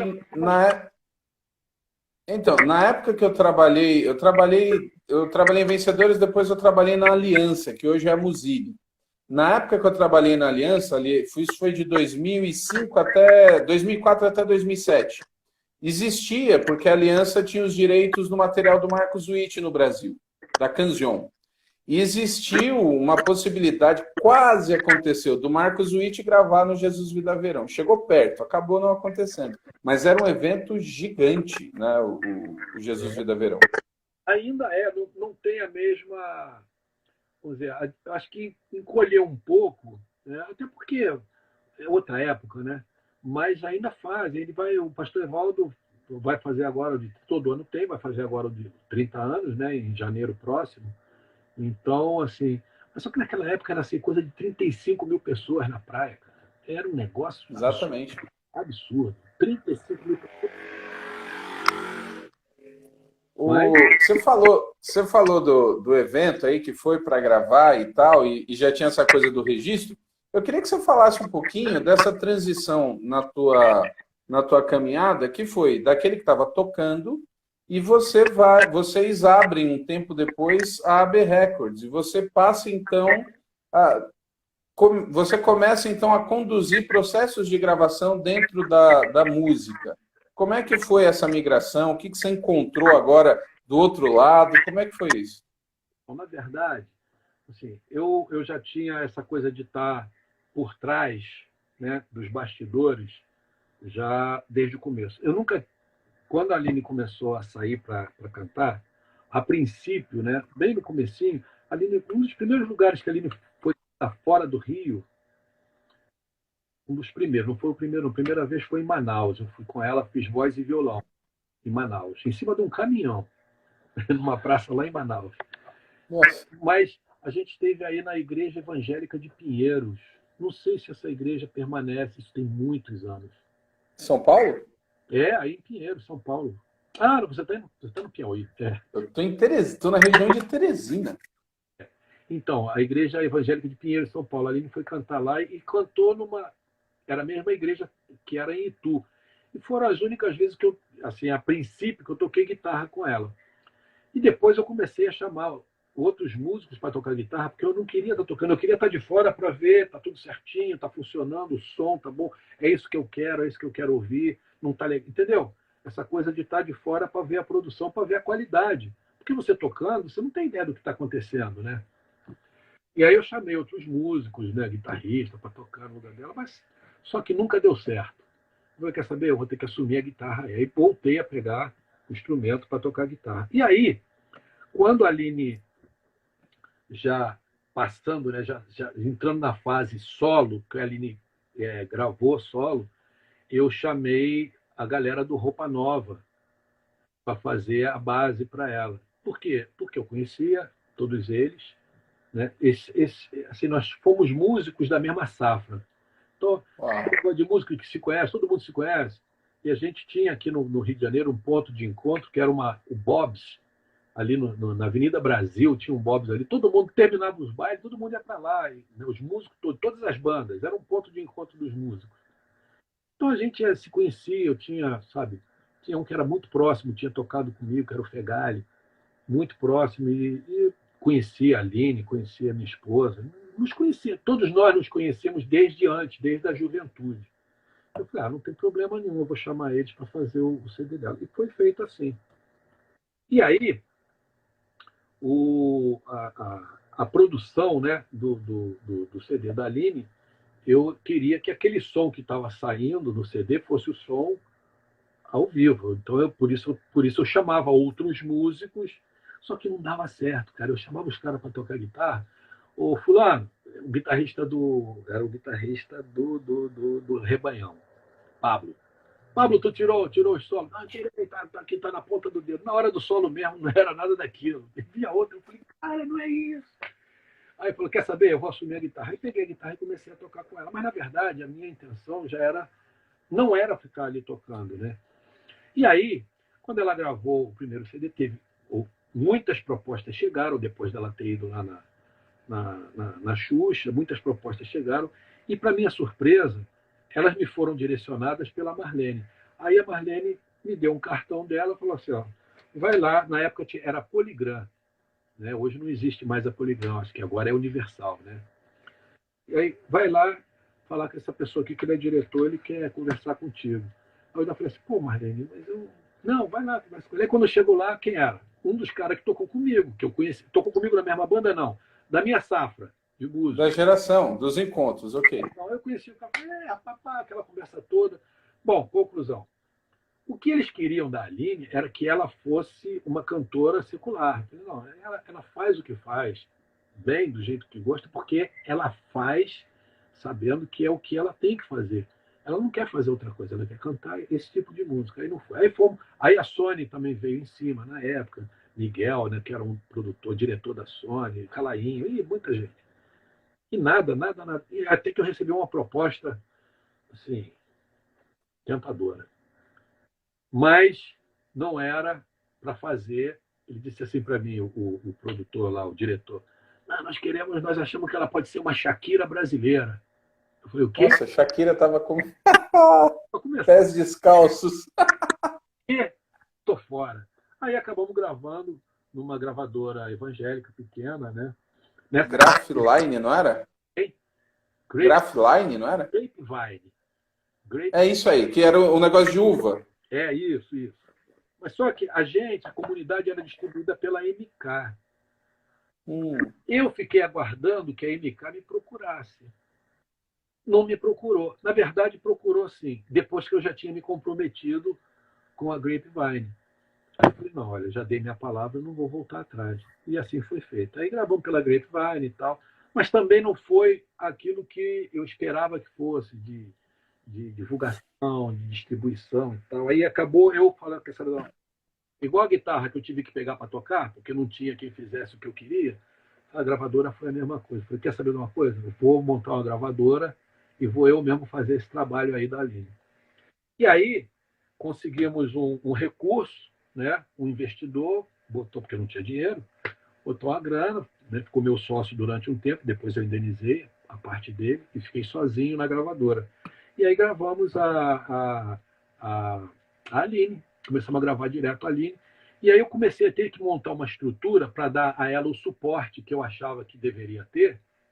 Comecei a montar uma estrutura que ficou superdimensionada para uma pessoa, mas era o que precisava para distribuição, para venda. Eu precisei botar representante em outros estados, distribuição, tudo isso, né? Toda a estrutura de uma gravadora. Sim. Eu só tinha a Aline. Eu falei, cara, eu tô com uma estrutura dessa montada, tem a Aline, eu vou. Aí comecei a abrir para gravar outras pessoas. Por quê? Eu comecei a perceber que eu ia em igrejas com a Aline e via pessoas que tinham talento, tinha ministério, mas não tinha espaço, porque não, as gravadoras não querem investir, só vai na boa, só quer ir na boa. Né? Quer o que já está pronto. Claro. Alguém ninguém quer, porque tem que gastar dinheiro e é um risco. E o que eu fiz? Eu comecei a arriscar. E a gente tinha o slogan, AB Records, investindo com qualidade no que é verdadeiro. Né?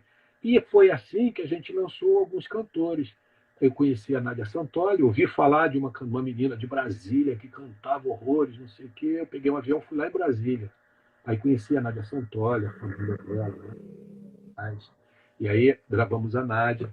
Depois ouvi falar de uma banda chamada... Não tinha nome. Não era Nazarenos. O Nazareno foi depois.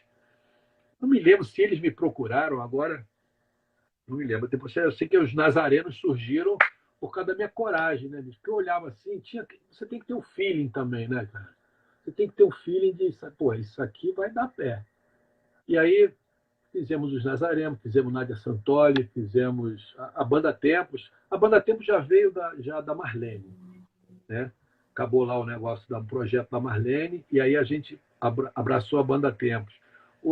A Rema Girê, que tinha terminado o contrato com a MK, na verdade desfez a banda, porque tinha 3 meninas que cantavam, e a MK foi e pegou as meninas para fazer o grupo Elas. Ok, o ABC. Aí a banda teve que se reinventar. E aí eu peguei a banda. Que depois também não vingou, porque o vocalista, que era o Marquinhos Menezes, o Marquinhos também foi gravar solo com a MK, e aí eu falei, então paramos. O CD da Nádia é aquele antes do Sol Nascer, antes do... Qual que é o nome daquele da Nádia? Antes do Sol Nascer, não é? Você agora me pegou, hein? Eu sou ruim de... Então, porque a Nádia, ela gravou com Koinonia. Ela era daquela nova geração do Koinonia, não é isso? Não, eu já conheci a Nádia solo. Então tá. Porque tem um... Eu estou tentando lembrar se um CD solo dela é pela B Records ou se ela tinha um antes. Não, ela tem 2 CDs na B Records. Ela fez 2. Depois ela foi para a MK. Mas ela fez 2 lá com a gente. Fez o primeiro, o segundo... Tá. O pessoal está aqui dizendo que é antes, né? Hein? Antes, né? Não, estão aqui colocando, é antes, então deve ser. É porque eu tenho 2 dela, assim, eu sempre gostei muito da voz dela. Ela tem uma voz realmente linda. E como você colocou a questão da gravação, da qualidade, eu lembrei muito porque são CDs muito bem feitos, muito bem produzidos. Porque eu vinha com essa... olha só, nos anos 70, eu esqueci de falar sobre isso, no finalzinho dos anos 70, eu assistia um programa que tinha na TV, ainda não era crente assumido, não. Eu era, assim, estava em cima do muro, né, até tomar uma decisão mesmo. Mas eu assistia um programa chamado Clube 700, né, que tinha na televisão aqui. Da época também tinha o Jimmy Swaggart, mas era um outro programa. Esse Clube 700 era um programa de variedade, que era um programa evangélico, tinha o pastor Pat Robertson, que entrevistava as pessoas, e tinha música lá. As pessoas iam cantar, e pô, era uma qualidade, um negócio muito bem feito, muito legal. Então, esse padrão de qualidade eu já trago desde lá de trás. Então, eu não podia aceitar. Né? Eu, quando falei para você, eu parei de tocar, eu estava tocando no Lafayette, que era a banda top aqui do Rio de Janeiro. Para você ter ideia, naquela época não existia PA. Como é que funcionava? Era 2 caixas de voz, botava o vocal, né, assim na frente, aquelas 2 caixas, e os amplificadores atrás, gritando, falando alto. O Lafayette já tinha introduzido esse sistema de ligar tudo na mesa e jogar no PA. E eu acho que em São Paulo tinha uma banda chamada Placa Luminosa. Placa Luminosa. Eu acho que era de São Paulo, que fazia isso também. Mas aqui no Rio de Janeiro era a gente. As pessoas iam ver, ia no baile e achavam que a gente estava fazendo mímica. Vocês não estão tocando, não, isso é mímica.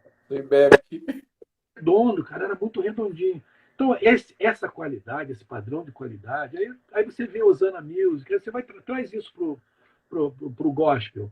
Aí você vê Osana Music, você vê uma Amy Grant, você vê uma Tyler Perry, você vê, sabe, aquele pessoal, você vê um Petra, né? Fantástico. Petra. Cara, Can't Believe. Não pode ser menos, porque é crente tem que ser de qualquer jeito. Não. Porque é crente tem que ser o melhor ainda, o melhor possível. O Placa Luminosa que o vocalista, o Isabê, ele se converteu. Ele canta muito, ele tem uma voz absurda. Glória a Deus, cara. Glória. Eu não conhecia a banda, conhecia o nome da banda, né?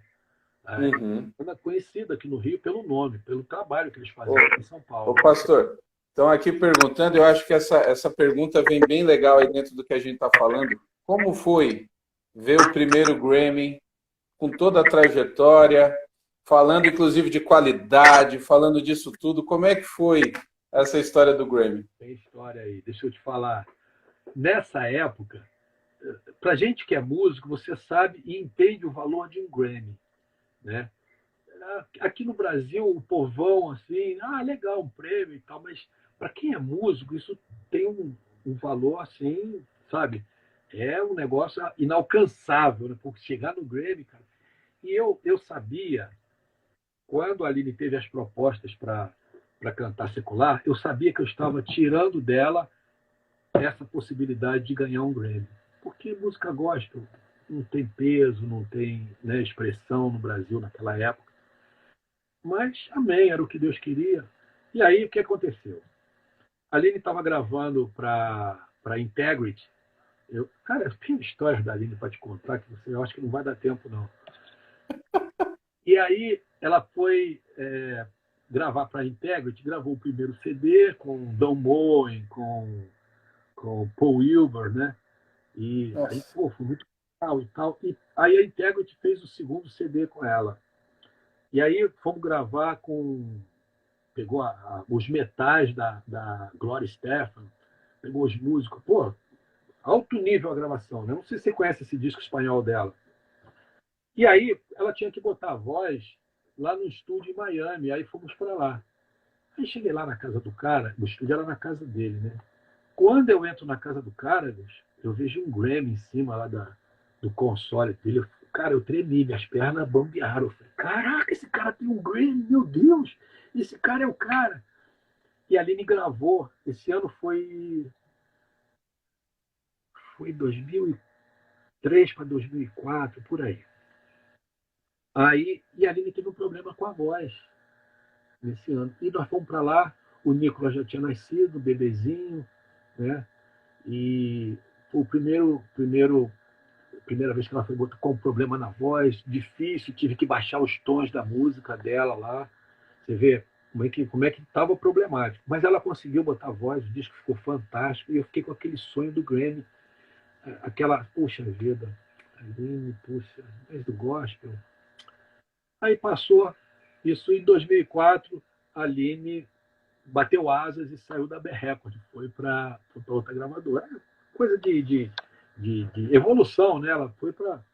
E aí eu falei, e esse foi o ano que eu consegui mandar para a academia o material dela. E aí ela foi indicada, né, cara? Ela foi indicada. Eu falei, caramba! Aí vamos embora, pegamos um voo, fomos para lá, para a academia, né, para no dia da entrega. Aí aquele monte de gente lá, Santana, o guitarrista Santana, estava lá sendo homenageado. Eu falei, pô, cara, olha que privilégio para mim. Eu cresci ouvindo Santana também, né? Privilégio danado. Cara, aí na hora da entrega do prêmio, era dia do meu aniversário, dia 1º de setembro. Quando chamou a Aline Barros, cara, minha perna, eu falei, meu Deus, o que é isso? Eu não acredito. E aí, rapaz, assim, foi uma emoção. Eu perdi minha máquina, com cheio de fotos, perdi a máquina fotográfica. É mesmo? Rapaz, foi algo assim, é indescritível, é uma emoção indescritível. Para a gente que sabe a importância de um prêmio desse, aí Deus falou comigo. Você achava que ela não ia chegar lá porque você estava fechando as portas, né, do mundo para ela cantar para mim. Mas olha aí, tá aí, olha. Aquilo que você achava que não ia alcançar, eu estou entregando. E glória a Deus. Glória a Deus. Foi fantástico. Não dá para esquecer. Dá pra... São muitos testemunhos. Aqui o tempo da segunda live já está quase indo. Eu já quero dizer aqui que a gente vai marcar outra, tem muita história para contar. Então o pessoal já tinha colocado aqui, tem que fazer outra. Vamos fazer. Mas eu queria finalizar essa. O senhor fizesse uma... Ainda há pouco o senhor falou para os músicos, e tem muito músico, tem muita gente ligada à música aqui, obviamente. Como é que o senhor está vendo esse momento nosso hoje? O senhor já deu uma pincelada nisso? Como é que o senhor está vendo esse momento agora, 2020, da música? E uma palavra, né, para as pessoas ligadas a essa questão da adoração, aos ministérios, para a gente finalizar a conversa hoje. Eu posso, assim, eu entendo que Deus me deu um depósito, né, por esses anos todos que a gente tem batalhado, tem trabalhado, né, tem estado envolvido, perto da música, nem sempre ministrando, mas sempre muito perto da música, dos músicos. Eu penso que a gente tem que direcionar esses músicos de hoje, essa safra nova, que tem habilidade, tem ferramentas para desenvolver. A gente tem que criar para esses, a gente tem que criar alguma coisa que mostre para eles a importância da dedicação ministerial ao trabalho que eles se propõem fazer. Porque você fazer música, ou você tocar, né, o músico ele pode tocar qualquer coisa, né? Mas a música de Deus tem que ser tocada, a tua essência tem que estar, você tem que estar bem afinado. Então, e nem sempre aquilo que a música assim, a música cristã, muitas vezes ela tem uma onda que invade o mundo todo. Então, o estilo musical que se canta na Austrália é o que se canta na África, você viaja para a Europa, é o mesmo estilo musical, mas a gente não pode esquecer que nós temos características locais que falam daquilo que do nosso povo, da nossa raiz, da nossa experiência pessoal, sem necessariamente você ter que fazer exatamente igual o que estão fazendo, né, em outros povos, outras nações. Então, como é que se faz isso? É preciso que se invista nos músicos, essa geração que está surgindo, é preciso que as igrejas, os pastores, os líderes de louvor, né, os que têm a responsabilidade do Ministério da Música, passem essa informação para esses músicos novos que estão surgindo para essa geração. E outra coisa, eu entendo que se você foi chamado, se é um chamado, e você hoje é um ministro que tem um chamado de Deus, então não se preocupe com o comercial, né? É claro que a música tem que ser boa, tem que ser agradável. Eu já falei que a música tem que ser bonita. Você ouve música americana, você não entende a letra, ou uma música italiana, ou uma música, seja lá de que nacionalidade for. Se ela é bonita, você vai gostar dela. Mas a gente tem que ter o conteúdo, porque a nossa música fala da palavra de Deus, fala de Deus. Então, você não pode simplesmente copiar e escrever uma música. Vou escrever aqui. Como se faz música no mundo secular, né? É algo que você tem que ter a tua experiência, você tem que ter a tua intimidade com Deus, o teu momento a sós com Ele, para você realmente ter uma música que vai tocar no coração dele, para que ele sinta vontade de vir e cantar do teu lado, entendeu? Aquela música assim que Deus vai falar, puxa, essa música está falando comigo, vou descer e vou cantar com esse cara, Rapaz, na comunidade da Vila da Penha, quantas reuniões eu senti a presença dos anjos ali ministrando com a gente, né? E não é diferente hoje. Eu estou aqui com o pastor Marco na Zona Sul, rapaz, tem momentos de louvor e adoração lá que a gente é o céu que desce. É o céu que desce lá, né? São músicas que marcam, músicas que têm mensagem, conteúdo, têm direção. Qual é a direção? É chegar ao trono de Deus. Então, assim, que essa geração que está se levantando não descuide de investir nessa parte também, de ler a palavra, sabe? De ter momento a sós com Deus, de ministrar a Deus sozinho no seu quarto. Não importa se a música é bonita, se não é, faz a tua ministração. Deus vai dar a melodia, Deus vai dar, sabe, o teu momento de comunhão com Ele, de intimidade. Eu acho que é isso que a gente tem que fazer para investir nessa nova geração, ensinar a eles o que a gente já andou, o que a gente já caminhou. Pastor, olha, fantástico, eu quero agradecer do fundo do coração. Tem um pessoal entrando aqui, gente, estamos finalizando a segunda hora. Foram 2 horas de conversa maravilhosa. Vocês podem procurar aqui no Música Cristã no Brasil, que as lives estão ficando salvas. No YouTube, História da Música Cristã no Brasil. Essa live vai para o YouTube também, vai virar podcast. Fiquem tranquilos. Também teremos outras conversas, tem muito conteúdo aqui. Então tem um pessoal que fala disso, fala daquilo, calma, né? Tem muita história para ser contada ainda. Eu quero agradecer, vou conversar com o pastor depois aqui no privado, vamos marcar outras conversas. E realmente uma grande alegria. Essa semana tem muita gente, essa semana eu vou falar com o Alex Gonzaga, vou falar com o Álvaro Tito, tem a irmã do filho, tem a turma aí da música, tem muita coisa boa vindo. E eu quero te agradecer muito, viu, pastor? Foi uma grande honra poder ter essa conversa contigo hoje. Para mim também. Eu fiquei muito feliz de poder compartilhar um pouquinho daquilo que Deus me deu durante todos esses anos, né?